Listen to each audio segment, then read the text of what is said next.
ছোঁয়ার গল্প সাজাই শূন্যে ওড়ার ছন্দে মেতে।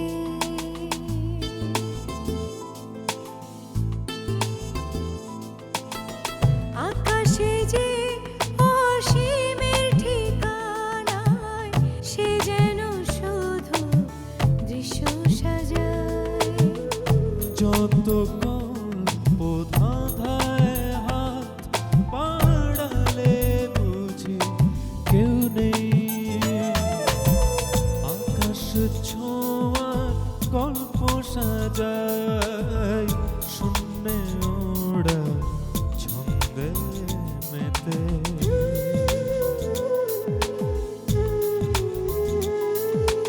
ধাওন্ত তোমার গতি ছুটে চলে অবিচল। আমার আঙিনা প্রজাপতি চঞ্চল। উড়ে উড়ে যায় কত অলি গলি অবিরত।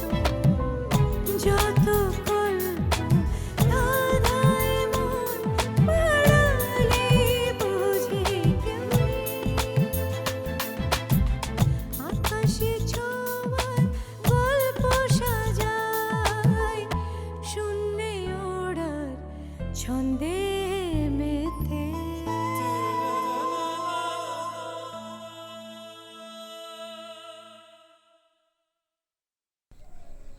অমরদা রাত জেগে তোকে দেখাশোনা করতো। দিনে অফিস, রাতে তোকে আগলানো। দুইজন দিন রাতে এক করে ফেলেছিল রে। আমি শুধু ওকে পেটেই ধরিনি, কিন্তু কোনো ভাগ তো রাখিনি। দীপা কি সেটা বুঝবে না? মেয়েটা আর 5 জনের থেকে একেবারে আলাদা। এত বড় কথাটা এত শান্তভাবে নেবার শক্তিও কোথা থেকে পেল আমি জানি না।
বিশ্বাস করি না।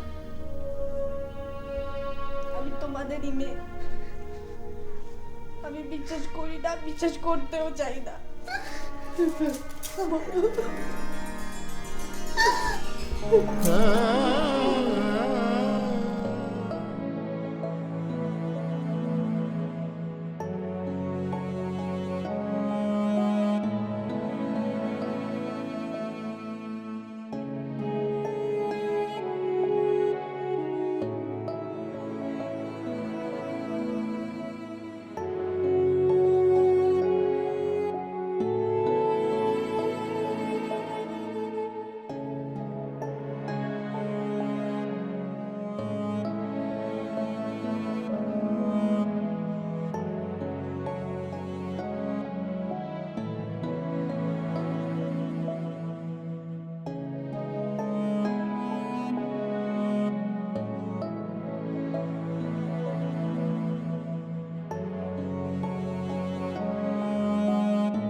রে, চুপ করে বসে আছিস কেন?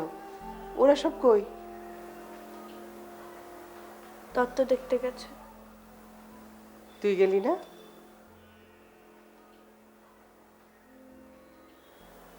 অত ভাবছিস কেন? এখন মন কেমন করছে? 2 দিন পর দেখবি সব ঠিক হয়ে যাবে।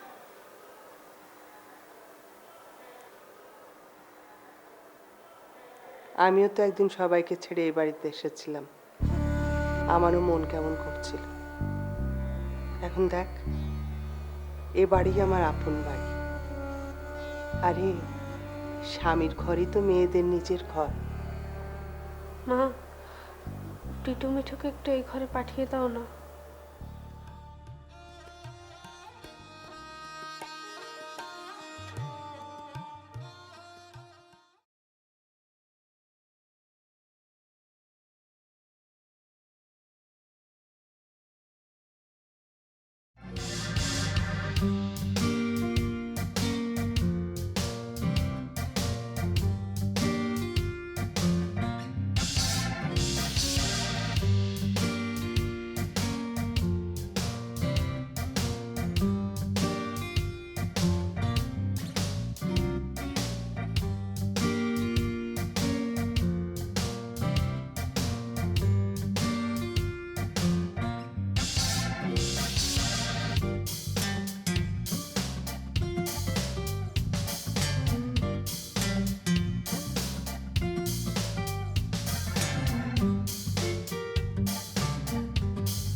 শোন, লজ্জা পেতে হবে না রে, এরকম সবারই হয়। সন্ধেবেলায় শুভদৃষ্টির সময় বরের মুখখানা ভালো করে দেখে নিস।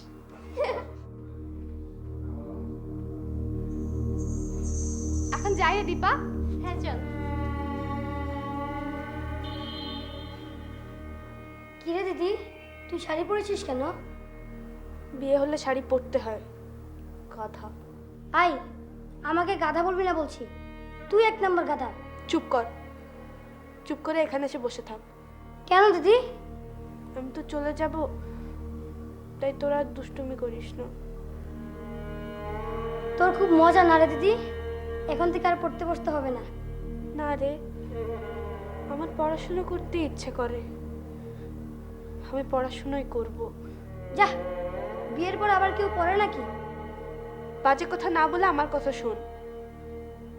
মন দিয়ে পড়ালেখা করবি, বাবা মায়ের সব কথা শুনবি।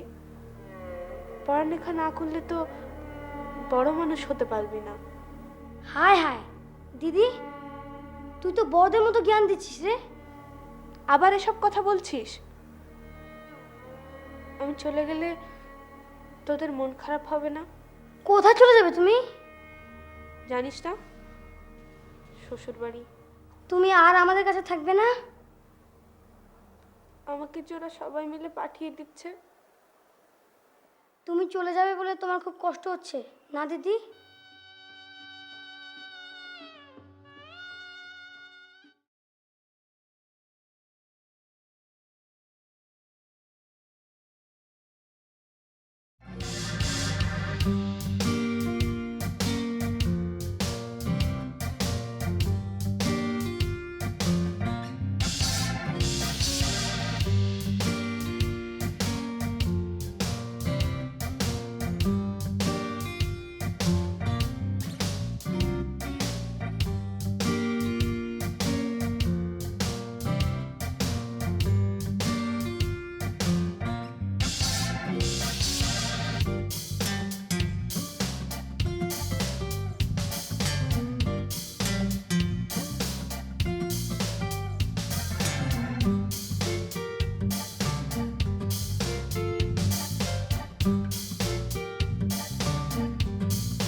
এই দিদি, তোকে না ঠিক রানীর মতো দেখাচ্ছে।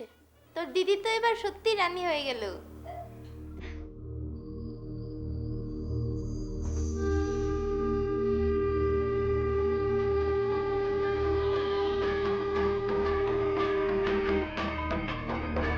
দীপা, বর এসেছে, আমরা যাই রে।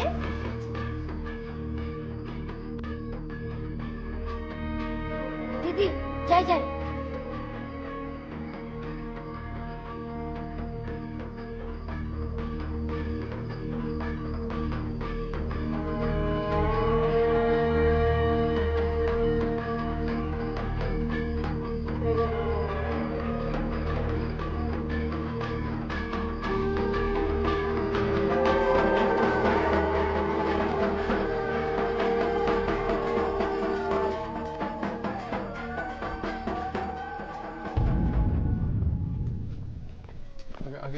বাবু, আপনি তো জানেন আমার হাতে সময় কম, অত ফর্মালিটিসের দরকার নেই।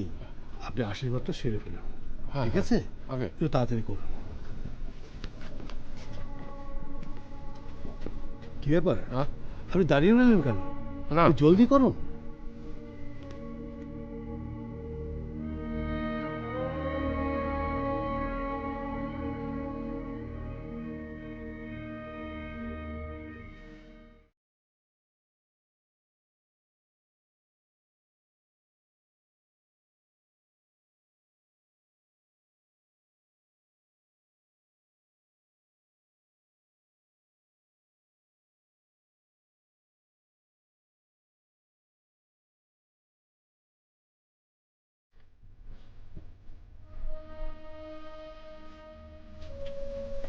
কি হয়েছে?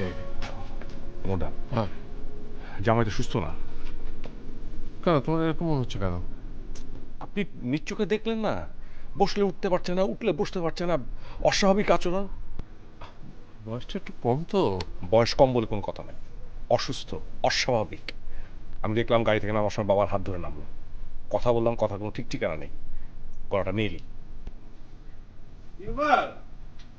কি এত দেরি করে দিচ্ছেন তো আমাদের, তাড়াতাড়ি করুন। না না, আসি।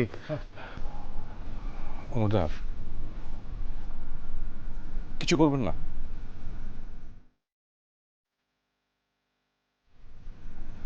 আপনাদের চাইছি তাই করুন।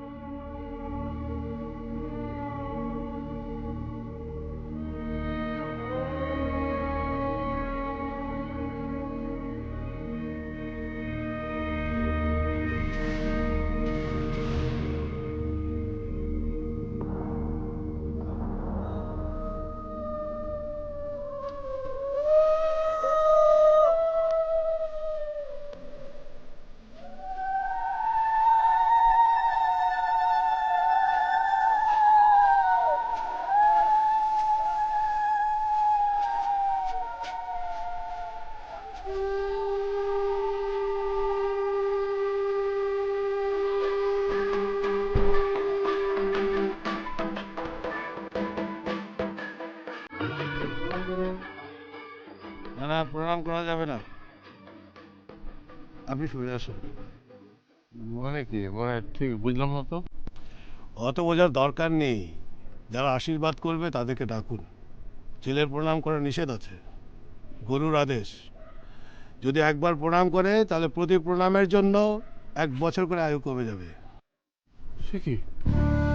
আহা, দেরি করবেন না, কে কে আশীর্বাদ করবে ডাকুন। আশীর্বাদ করার তো অনেকেই আছেন, আপনার ছেলে তো ঝিমিয়ে পড়ে যাচ্ছে, অসুস্থ মনে হচ্ছে। কেন, কি দেখে আপনার মনে হলো যে অসুস্থ? মুখ চোখ দেখে বোঝেন না?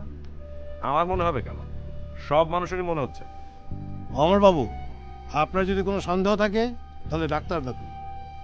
কী সব অলক্ষণের কথা বলছে? না না, আপনি কিছু মনে করবেন না বেয়াই মশাই, ও আসলে কথাটা না বুঝে বলে ফেলেছে।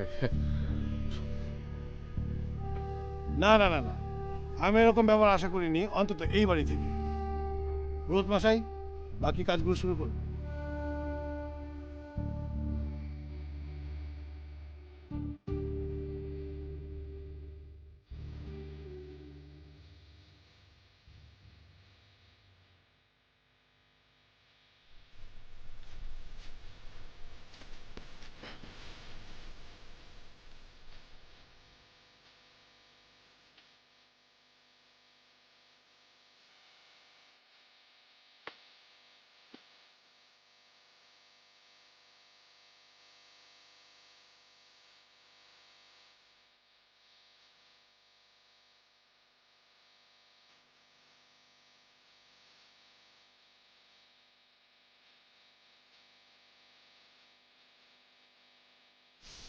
বৌমা কেঁদো না, যাও মেয়েকে বিদায় দিয়ে এসো। যাও।